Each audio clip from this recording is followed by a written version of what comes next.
yo encontré una carta que venía con el nombre de la Triple Alianza Anticomunista, en el que se me amenazaba con matarme si no dejaba la provincia en 24 horas.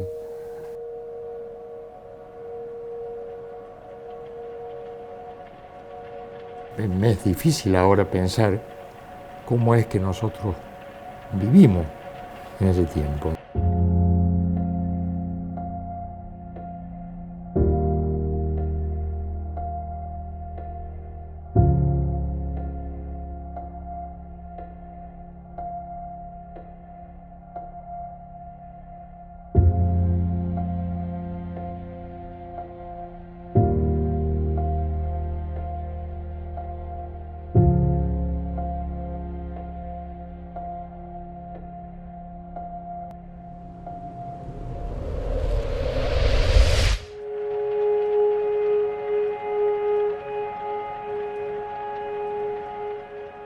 En La Pampa empezamos a venir en abril del año 74 y veníamos 2 o 3 veces por semana y viajábamos desde Reconquista acá de noche y nos volvíamos la noche siguiente, o sea que dormíamos en el auto. Eso continuó así hasta junio, en que nos ofrecieron ya el contrato para establecernos acá en forma permanente. Y en ese entonces estaba Aldo Álvarez, que era el subsecretario de Salud, y digamos el contacto o nuestro compromiso con él era empezar a formular esto que era el Sistema Provincial de Salud.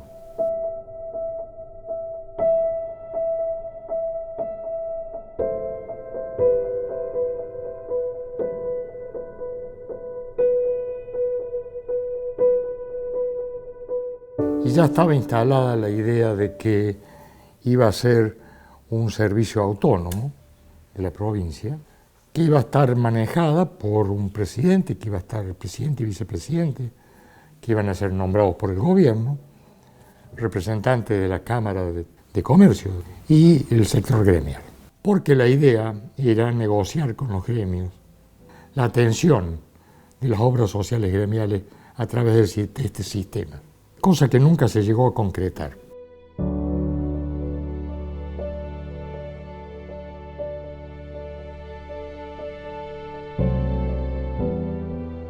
Cómo íbamos a reestructurar o cómo se iba a implementar estos médicos y enfermeras y recursos en los hospitales, cómo iban a atender a la gente.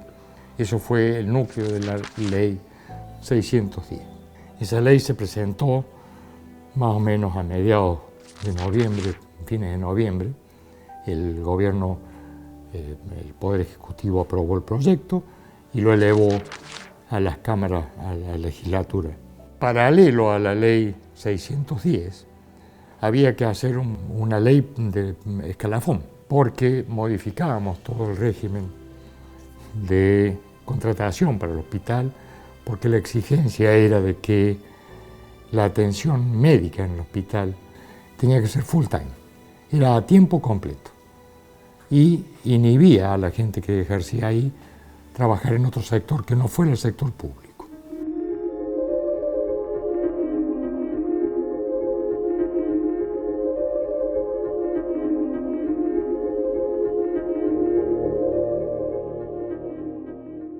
Por ley se impuso de que ningún cargo podía ser llenado si no era a través de concursos de oposición y antecedentes. Todo febrero y marzo transcurrió en buscar y formar estos tribunales para los concursos en La Pampa. Esos tribunales, es muy importante recalcar esto, estuvieron formados por gente de calidad indiscutiblemente reconocida en el país y muchos de ellos de reconocimiento internacional.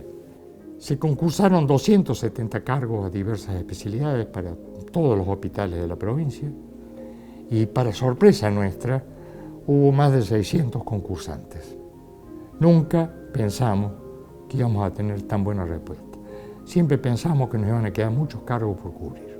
Que gente, pero de una calidad profesional increíble. Y se trajo el primer cirujano infantil a esta provincia, Se creó el primer servicio de neonatología en serio en esta provincia. En Pico hubo una unidad de diálisis. El primer cirujano torácico que conoció esta provincia llegó de ahí. Hematólogos que no había, aparte de médicos generales y de cirujanos generales, vino toda esta gente.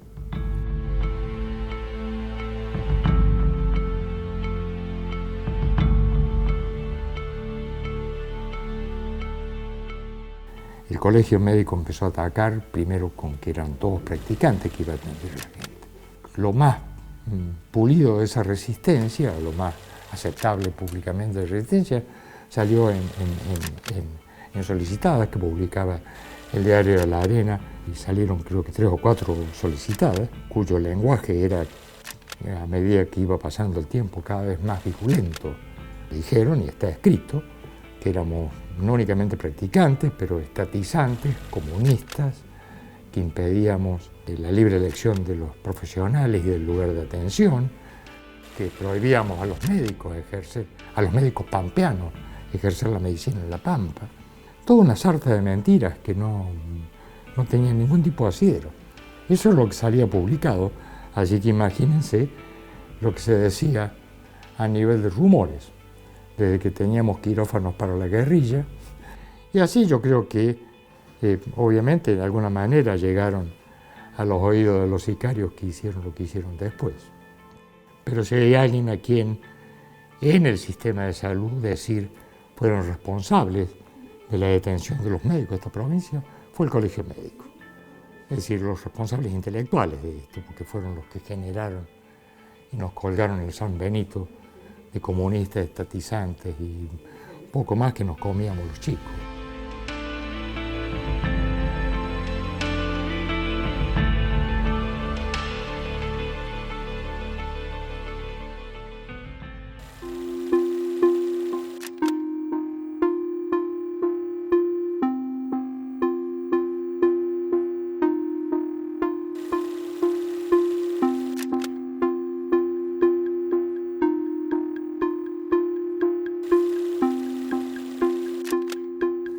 En abril largamos el plan y todo fue bien, relativamente, y para ese entonces empezaron fuertemente las internas dentro del peronismo, no únicamente en la provincia de La Pampa, sino, digamos, en todo el país.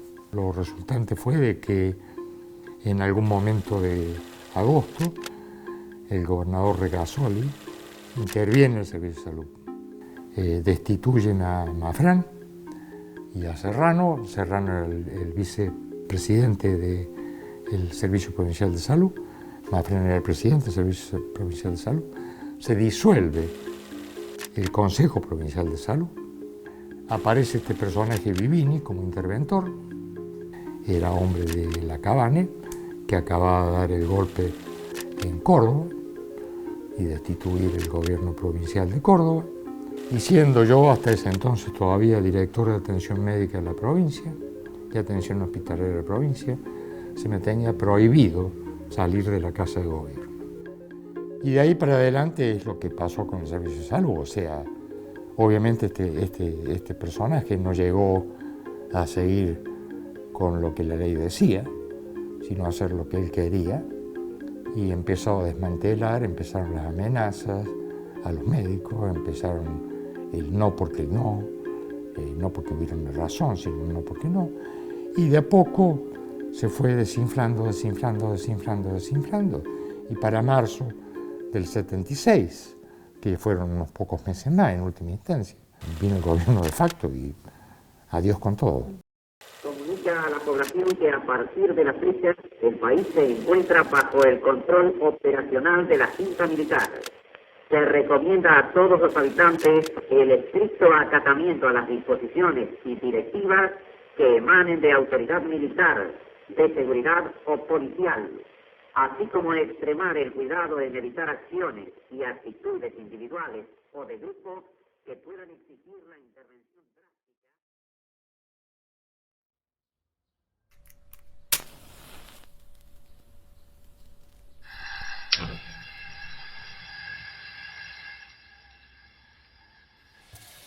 el 13 de noviembre, como a las 5 de la mañana. Yo estaba tomando mate, había empezado, me había despertado, empecé a tomar mate y leí el diario La Opinión, que lo tenía ahí sobre la mesa. Y llegó un amigo y me dice, el Quique Otárola lo han metido preso, lo han pasado a buscar, se lo llevaron preso.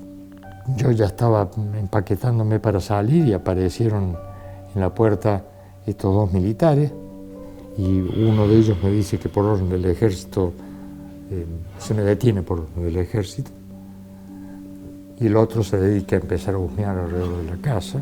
Quien me da la orden de detención y me lleva es Baraldini, y el otro es Greppi. A Baraldini lo identificamos básicamente antes de salir de La Pampa, sabíamos que había sido Baraldini, porque Cecilia lo encontró y lo enfrentó cuando me estaba buscando. Lo encontró en la jefatura de policía y él primero negó que me hubieran detenido y después admitió que sí, que me había detenido y después admitió que me tenían en la unidad penal. Estuve 7 días ahí incomunicado. Poco después nos permitieron hacer saber, es decir, no nos permitieron ver a nuestros familiares, pero nos permitieron hacer saber que nuestros familiares estaban ahí, y ahí fue donde Cecilia me manda a decir de que mi suegro ya estaba acá y que me iban a dar la libertad al día siguiente.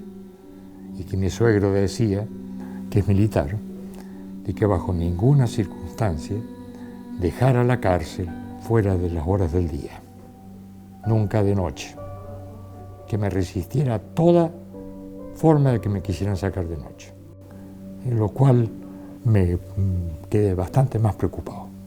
Y ahí fue donde tuvimos la mala noticia de que mientras a mí me daban la libertad, a Antonio Mafrán, Bragulat y Enrique Otárola se los llevaban en avión a Devoto, trayecto del cual sufrieron una patadura tan grande que Otárola describe que su única forma de pasar el tiempo era pararse para poderse volver a desmayar.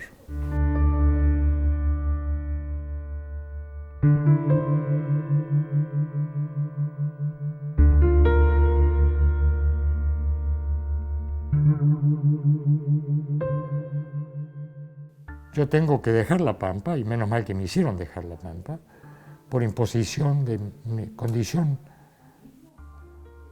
no renunciable de mi libertad en la cárcel. Eso no era negociable. Esa condición la puso Camps, porque Camps se negaba a mi libertad. Y fue por eso que mi suegro tuvo que viajar, porque Arguindegui dio la orden desde Buenos Aires. Este le dijo, me importa 3 pepinos, y mi suegro viajó y negoció con Camps. Entonces, de eso salió de que yo me iba a La Pampa.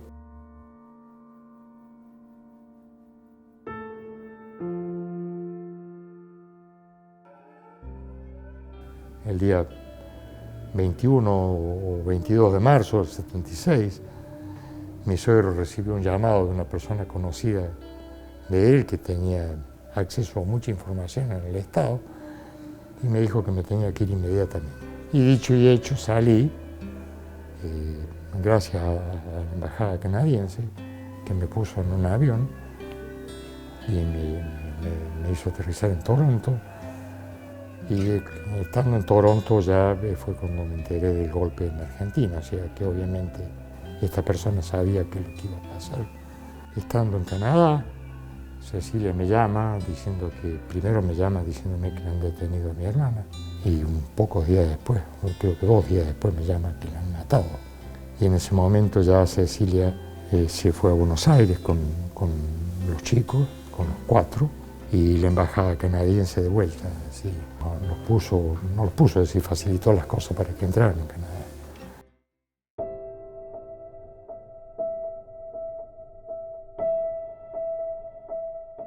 No en vano el exilio se llama destierro. O sea, nos quitan la tierra, nos quitan lo que nos pone los pies, lo que nos sostiene. Y es muy cierto eso, será todo lo simbólico que quieras, pero cuando llegas así como llegamos, con lo único que llega es con tu apellido y tus problemas. Y bueno, hubo que empezar desde cero con todo. Desde, primero, encontrar un lugar donde vivir, segundo, cómo hacíamos para comer, y tercero, montar todo, o sea, desde la escoba, cepillo de dientes, cama, empezar todo de cero. Uno llega ahí con lo que lleva en la valija, nada más. Y esa es una parte. La otra parte es que es tan fuerte el deseo de no estar ahí, que uno nunca termina de deshacer las valijas. Y aunque simbólicamente lo hicimos, para el año 84 ya tomamos la decisión de que ya no podíamos volver, siempre las valijas siguieron hechas y siguen hechas hasta el día de hoy. Es decir, en el sentido de que esto es lo nuestro. Es decir, acá es donde hicimos nuestros primeros pasos, donde aprendimos una lengua, donde todo, o sea, eso no se reemplaza así. Y menos, yo pienso, o sea, se agrava con el hecho de que uno no se cambió por elección, sino porque lo sacaron. Y la otra parte es que desexiliarse no es fácil tampoco. He pasado 43 en Canadá, más de la mitad de mi vida. Es decir, básicamente toda mi vida económicamente productiva la hice en Canadá. En Canadá no únicamente hice mi carrera médica, adquirí otros títulos, tengo varias cosas que a lo mejor lo hubiera tenido acá también, seguro lo hubiera tenido, qué sé yo, no sé. Pero esas cosas las hice allá. Y bueno, uno ahora vive partido por medio.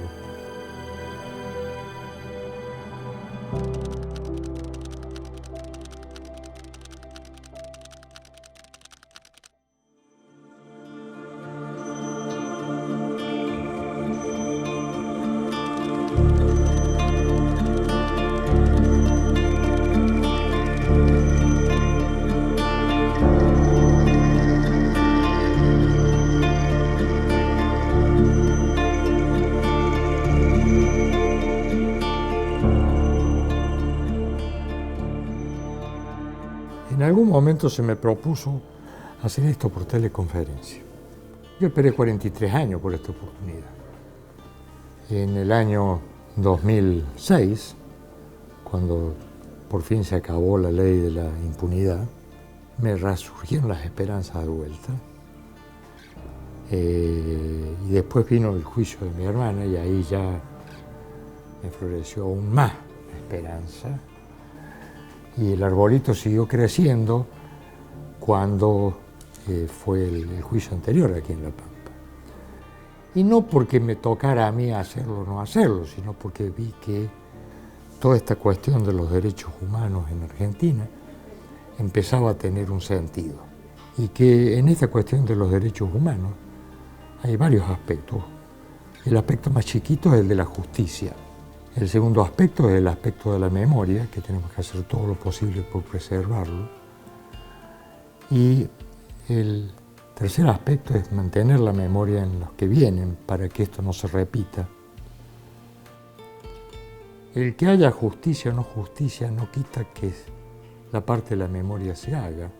Y además, la justicia lo único que hace es, de alguna manera, decir, nosotros como sociedad reconocemos que algo malo pasó, pero a la víctima no le significa nada.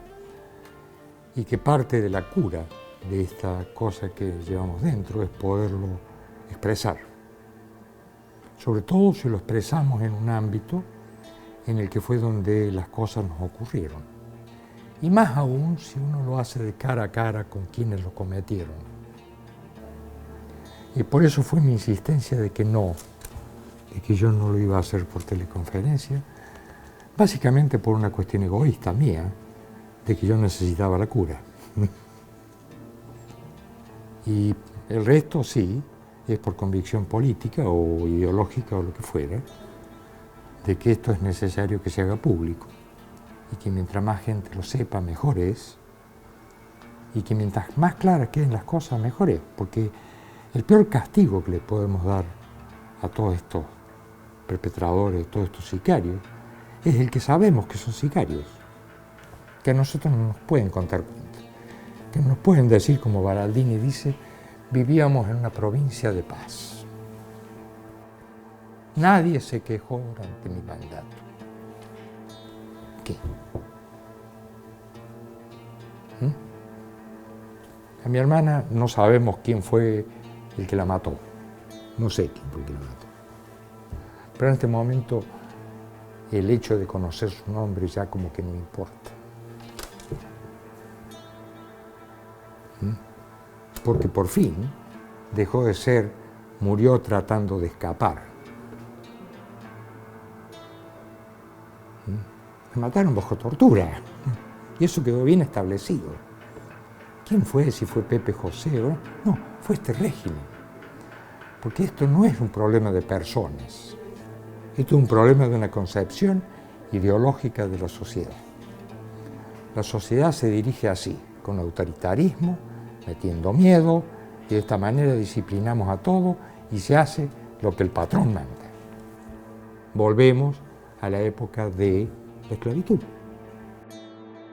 Y toda esta gente piensa de que nos pueden matar y que al matarnos nos matan las formas de pensar, pero las ideas nacieron para ser compartidas, discutidas, intercambiadas, cambiadas, pero nunca para ser matadas.